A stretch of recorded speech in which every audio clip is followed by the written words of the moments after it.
Sobre esto, que está bueno verlo como a la inversa, Rafa, ¿no? Lo que se siente hacer el viajecito desde la capital hasta Montevideo, desde la capital hasta acá, ¿no? Que siempre vamos de acá, de Salto, así que con los horarios bastante complejos que tenemos de tráfico de transporte para, bueno, nos tomamos el Perifarflex, algo para relajar un poco la musculatura y tratar de dormir un par de horitas ahí y después estar firmes a primera hora para comenzar con la agenda laboral. Entonces, con mucho gusto les recibimos y les agradecemos estos minutitos para Radio La Regional, integrantes del PAS, de este programa del Ministerio de Educación y Cultura, trabajando hoy en particular con el equipo de la Unidad de Apoyo a la Enseñanza, esta propuesta y esta línea bien interesante que tenemos en particular acá en nuestra sede y que tiene que ver con el trabajo con la educación en contextos de privación de libertad, con esta articulación de mucho tiempo que ya tenemos desde la sede Salto de la UDELAR con la unidad número 20 que funciona aquí en Salto, junto al Ministerio del Interior, bueno, al Instituto Nacional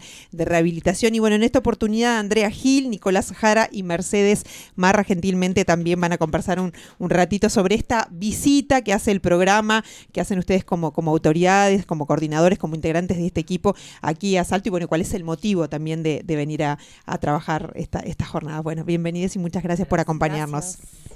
Capaz que como primera cosa aclarar un poquito de encuadre Perfecto. en el que estamos nosotros, porque si bien el PAS es como el que da origen a que estemos acá, en realidad el PAS ha sufrido transformaciones. Buenísimo, a lo largo del bienvenida tiempo. A la aclaración. Entonces, bueno, hasta el 2022, dentro del PAS estaba la intervención en privación de libertad y todas las acciones en la unidad 20 acá en Salto estaban dentro de ese marco.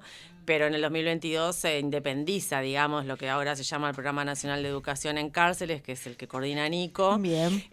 Y el PAS, que mantiene una parte de su origen, digamos, que se enfoca en las acciones en la comunidad. Y bien. Lo coordina Mercedes Meche desde este año. Porque además, también dentro de la Dirección de Educación se generaron cambios y una reestructura. Nosotros inicialmente el PAS formaba parte de lo que era el área de educación no formal. En el periodo pasado esa área se llamó innovación educativa, ahora tiene otro nombre, y es el área de educación, derechos y territorio. Entonces también se agregó que dentro del PAS venía trabajándose una línea de apoyo a la preparación de la prueba de acreditación de ciclo básico. Y este año, en esta administración, bueno, dentro del ALMEC se le asignó el cometido, hay uno de los compromisos de gobierno que tiene que ver con la alfabetización de personas privadas de libertad. Entonces, con ese panorama se creó una línea de trabajo que asume la parte más formal, digamos, de la alfabetización y de la acreditación, como una línea de alfabetización y trayectorias educativas que va a tener patas dentro de la privación de libertad y afuera. Y bueno, entonces ahí y yo coordino un poco todo eso, ¿no? El rol que tengo yo es el de la coordinación de lo que llamamos programas territoriales, que serían el PAS, el PENEC y la línea de alfabetización y trayectorias. Buenísimo. Entonces hoy estamos con el PAS y con el PENEC, con una agenda de reuniones que bueno, que tienen que ver con un poco eso, la intención de fortalecer las articulaciones en los territorios, y bueno, y desde ese lugar, bueno, vinimos un poco todos en esto que vos decías, bueno, que también nos parece que es importante salirnos nosotros de Montevideo y ir a los territorios, así que nada, estamos como en eso. Buenísimo. Con experiencias previas ya de haber ido a otros departamentos, de haber generado una instancia particular o con proyección de hacerlo también a la brevedad en otros... Eso es una cosa permanente de los equipos porque es parte de la forma de trabajo. Como son propuestas nacionales y el equipo de gestión está centralizado en Montevideo, pero en todo el país hay un colectivo importante de educadores y educadoras que trabajan en los distintos departamentos. Bueno, los equipos de gestión se mueven todo el tiempo. Así que en eso estamos acostumbrados a movernos. ¿Y en particular con la universidad también? No, con la universidad algunas cosas puntuales. Creo que acá en Salto es con quien más se ha gestionado cosas con la universidad. En Montevideo también, pero no sé, en algunos otros departamentos, por lo menos capaz que... Dale. No, nosotros, bueno, muchas gracias por la invitación. Bueno, desde el PAS venimos trabajando acá en Salto hace muchos años. Yo tomé esa referencia en 2018 y que vengo de Salto y es un departamento que siempre me me gusta venir, primero por la dinámica que tiene, la circulación artística, el crecimiento que tiene en muchas políticas. Políticas capaz que hacer como una dimensión media grande permite articular y llevar líneas asertivas sobre poblaciones vulnerables, que en el caso mío me toca el contexto de encierro. Y ahí en la Unidad 20, bueno, venimos trabajando hace muchos años. En su momento ha ido y venido gente integrante desde el PAS. Leticia Pou fue educadora en su momento, tallerista de teatro, gran tallerista, gran educadora. Se nos fue en su momento y vino la revancha. Y Estefanía, que no se fue de lo del AR, está de lo del AR. Tenemos Estefanía Prospero, que también es parte de la coordinación, que el PAS también tienen. Tenemos coordinaciones territoriales en el norte, es decir, localizadas, y un poco lo planteabas al principio. Está bueno tener una mirada local, que bueno, aunque vengamos nosotros todas las semanas de Montevideo, nunca lo vamos a poder entender, articular, y necesitamos otra mirada y otros saberes que manejan gente local, ¿no? En el caso de la Unidad 20, no sé, con la del arte tenemos un trabajo muy interesante. Este año tenemos el EITICE, que, bueno, vamos a compartir, vamos a trabajar, tenemos algunos desafíos en común de articulación, en este caso de la Duelar, que lleva la batuta de este congreso, este encuentro, y bueno, nosotros del MEC obviamente nos invitan, no somos educación terciaria, somos educación no formal, pero bueno, tenemos elementos para poder compartir y aportar a la reflexión de la educación en contexto de encierro. No sé si alguno más, pero puedo seguir. Pero, sí. Pero me parece que por ahí, es decir, creo que nada, esto es como coronar algo importante esta entrevista, este lugar de encontrarnos con la UDELAR. Y bueno, para seguir, tenemos una agenda bastante intensa. Buenísimo. Bueno, bienvenida también, Meche, por aquí. Gracias, muchas gracias. Bueno, gracias por recibirnos, por interesarse también por qué estamos viniendo a hacer. Esto que decía Andrea y que decía Nicolás, nada, para nosotros es súper importante y enriquecedor cuando vamos a territorio. Es algo a lo que estamos acostumbrados. Sin duda que no es lo mismo la mirada que desde nuestras oficinas en Montevideo tenemos del territorio, entonces por eso es que, reforzando esta idea de las coordinadoras asistentes que tenemos desde los programas, en nuestro caso es Silvana Cisnández, y se nota mucho en esto de la cercanía con los territorios, con los educadores, con los participantes, en ese acompañamiento que se hace y en poder, en definitiva, concretar los objetivos de la educación para personas jóvenes y adultas, que en muchos casos son personas que sus trayectorias educativas han estado interrumpidas. Entonces hay todo un reencuentro con el aprender, con el proceso educativo, con valorar los saberes propios, que entendemos que este tipo de espacios educativos, más allá de los contextos, de estos tres, los dos programas y la línea que nombraba Andrea, más allá de las particularidades de ser en privación de libertad en comunidad o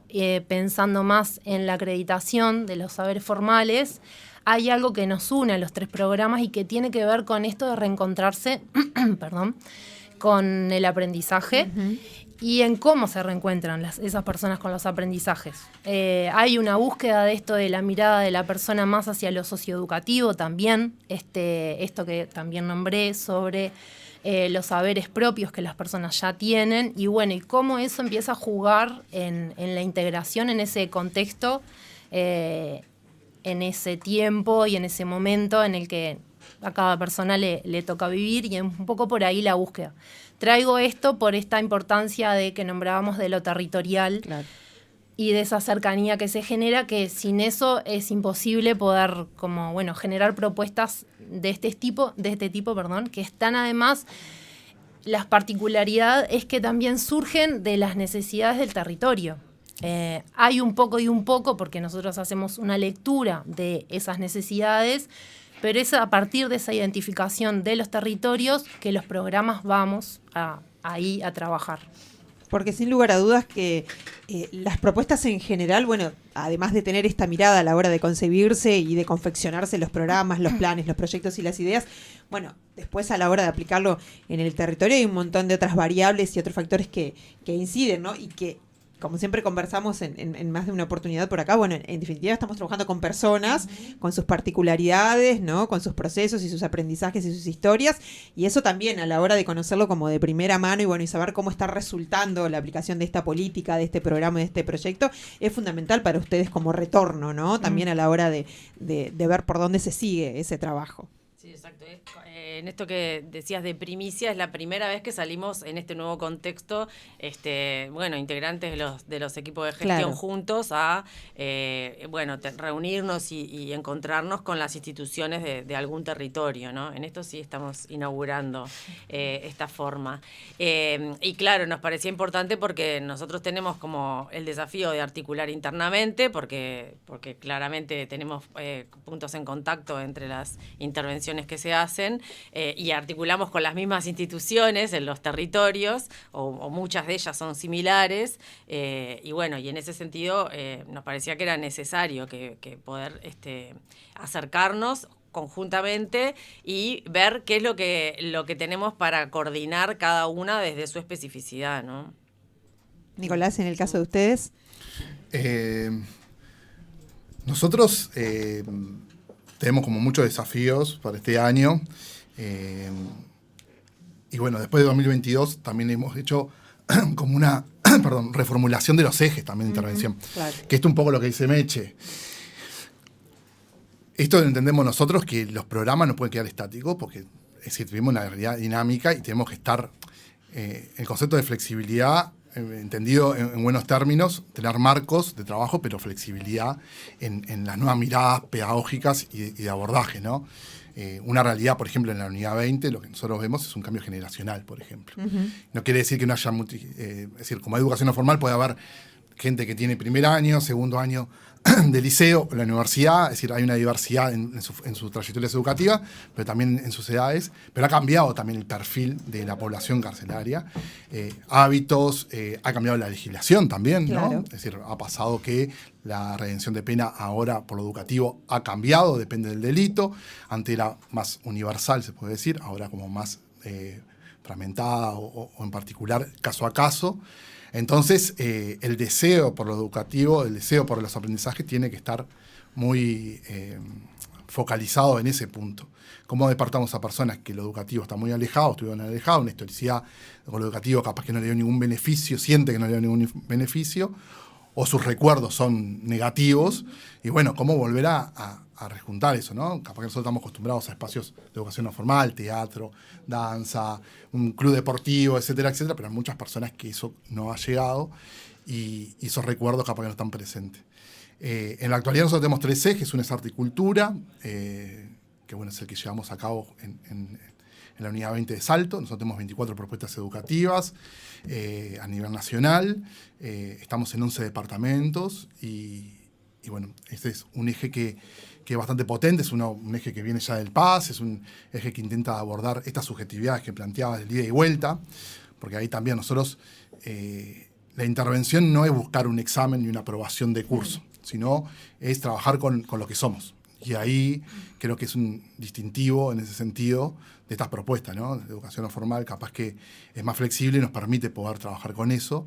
Y bueno, y el arte, no hay que decirlo con mucha exclamación, pero el arte permite todo ese proceso subjetivo de qué soy, identidades, de construcción, bueno, trabajar, y eso un poco ese eje va trabajando ese punto. Después tenemos otro eje que es de mediación a la lengua, que está relacionado un poco con este diagnóstico que se hizo hace un tiempo, de que un 50%, alrededor de un 50% de personas privadas de libertad que tiene dificultades de lectoescritura. Bueno, ahí nosotros empezamos a avanzar con espacios de bibliotecas, instalarnos en las unidades, es algo como que nos permite esto de los territorios, y de ese lugar ir generando redes para poder acercar diferentes dinámicas. Y en ese sentido nosotros estamos en el tercer antología de cuentos carcelarios, que se ha abierto a todos los privados de libertad. Este año volvemos a hacerlo con la gente de Bogotá y Colombia, y de Chile, que ya fue el primero, que fue el Portal de un Cuento, 2024. Después tuvimos el 2025 Las máscaras que habito, y este va a ser el silencio. El tema es en silencio. Hay tiempo hasta el 15 de junio para presentar postulaciones de cuentos. También puede haber pocas ilustraciones, también otras formas de expresiones. Pero trabajamos el tema del silencio, que nos parece significativo poder abordarlo en estos contextos. Y bueno, eso también es una herramienta para dinamizar los talleres, ¿no? Y después tenemos un tercer eje, que es educación y trabajo. Es un programa bastante amplio, que ahí trabajamos en estos contextos de capaz que en 2020, una retracción de algunas líneas o políticas que iban hacia ese lado. En los contextos de encierro nosotros pudimos avanzar. Estamos en la actualidad con 5 talleres de serigrafía, carpintería, huerta, farmacia popular, que le llamamos. Está en Rocha, en San José, estamos en Canelones. Y bueno, eso nos permite abordar otra dimensión, que es un saber técnico y tutores pares, ¿no? Trabajar un poco esa figura, que lo de lo ha trabajado tanto, para también como dinamizar la unidad de unidades lógicas que tengan dinámicas, inercias propias, ¿no? Que zafar un poco eso. Y además creo que el trabajo es algo para pensarlo, para la formación en el trabajo en contexto de encierro. Y bueno, nosotros aportamos humildemente estos 5 espacios que requieren logística, materiales, llevar, traer, porque son espacios muy necesitados. Entonces, por suerte, ya hace 5 años pudimos como instalar esos talleres y son una referencia también en contexto de encierro. Por ahí va un poquito el PNEC en donde estamos. Ahora los desafíos es trabajar un poco con la comunidad educativa, que eso sería como, es poco esta gira, ¿no?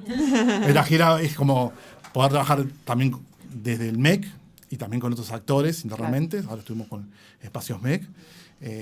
Y bueno, así la idea es como pensar esto como comunidad educativa, ver qué actores se pueden encontrar para hacer algunas cuestiones, y va por ahí.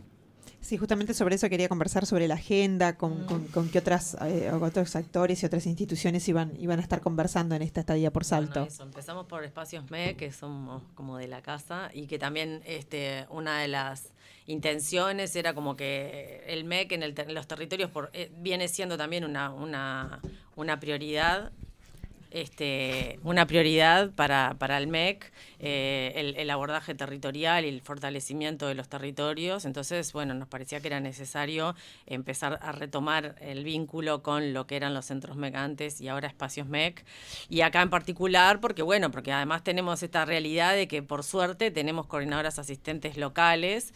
Entonces, bueno, nos parecía que era necesario estar articulados internamente con los otros actores del MEC en el territorio. Entonces, arrancamos por ahí, ya quedaron unas cuantas cosas pendientes para seguir trabajando. Después vamos a estar también reuniéndonos con la Intendencia, con algunas áreas de la Intendencia, con la Comisión Técnica Mixta de Salto Grande, que aloja a los centros MEC, pero que también hay otras articulaciones que ya se vienen realizando, como apoyos de distinto tipo que hemos obtenido con ellos para visitas a la represa de los grupos de participantes, salidas, apoyo con transportes. Bueno, hay como una cantidad de cuestiones ahí que queremos ir como afinando. Y bueno, y vamos a estar yendo a la unidad, vamos a participar en la mesa local de educación, de la unidad de educación en cárceles, que reúne a todos los actores educativos que intervienen en la unidad 20 en este caso. No sé si me falta algo.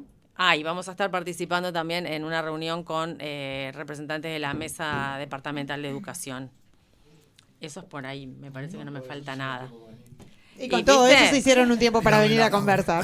Ahí está. Para venir a la radio de la universidad. No, porque también acá vamos a hablar con Leti, tenemos reunión con los equipos de acá también. Eso no era obvio, pero bueno. Sí, hay que concentrar todo en unas horas de estadía por acá por Salto. Y bueno, por eso nosotros también les agradecemos que se hayan tomado estos minutos para contarle a nuestra audiencia, a nuestra población no solo universitaria, sino a Salto, que esto está sucediendo sucediendo, que esto es lo que se está haciendo, que está bueno encontrarse, intercambiar y hacer como una puesta a punto para ver por dónde seguir también, ¿no? ¿Puedo pasar un chivo? Por supuesto. Bueno, en realidad lo que me parece que estaría bueno también es como uno de nuestros intereses. Nosotros trabajamos con educadores y educadoras que tratamos que sean de las localidades. Y ese es un problema que tenemos frecuentemente porque a veces el registro que tenemos de gente anotada para poder contratar, para trabajar, bueno, a veces nos pasa que hay lugares en los que no tenemos gente. Entonces recibimos demandas o detectamos necesidades que después no podemos cubrir y en ese sentido, bueno, nos parece importante que poder como transmitir que es un registro único de educadores que tienen la Dirección de Educación para no solo para estos programas, sino para cualquier programa que está dentro de la dirección y que, bueno, hay a través de la página web del MEC hay una manera de encontrar dónde registrarse. Buenísimo. Es un formulario y después eso pasa por un comité de selección que, bueno, evalúa esos currículum que ingresan y una vez que están ingresados, digamos, nosotros tenemos la posibilidad de contratarlos según los perfiles que se vayan necesitando en cada territorio. Pero me parece que eso es una cosa que a nosotros nos viene muy bien que se conozca. Los espacios MEC también están también con ese tema ahora y van a formar parte o sea, van a poder contratar personas que estén registradas en ese registro y bueno, nada, como que estaría bueno que se nos sume más gente. Es un registro que está abierto todo el año, además. Bien. No hay un periodo concreto de postulación, está abierto todo el año. Sí, después es este procedimiento que dice Andrea. Pero nada, es que es información que está bueno que circule. Buenísimo. Y en el caso de que, por ejemplo, no vaya con determinado perfil o para determinadas propuestas, ¿no se la cuenta para ese departamento o se contratan personas de otro En el lugar? registro también uno de los ítems es en qué departamentos tenés disponibilidad, Bien. porque hay gente que no tiene problema en moverse, sobre todo hay lugares como pasa acá que tenemos propuestas en Chapicuy y es más probable que las educadoras son Claro. de Salto porque está más cerca que de Paysandú. Entonces, esas cuestiones también en límites departamentales a veces se cruza la raya del límite para poder Claro. responder. Sí. Buenísimo. Bueno, muchas gracias Gracias. por este ratito gracias a para ustedes. nuestra radio Bueno, universitaria y bueno, muchas gracias a y ustedes. dejamos prendidas las antenas Ahí también va. para tener en cuenta este registro que está abierto durante todo el año. Buena Perfecto. estadía Bueno, muchas gracias. y gracias por este tiempo para Radio La Gracias. Regional. Muchas Buena gracias. jornada. Igualmente.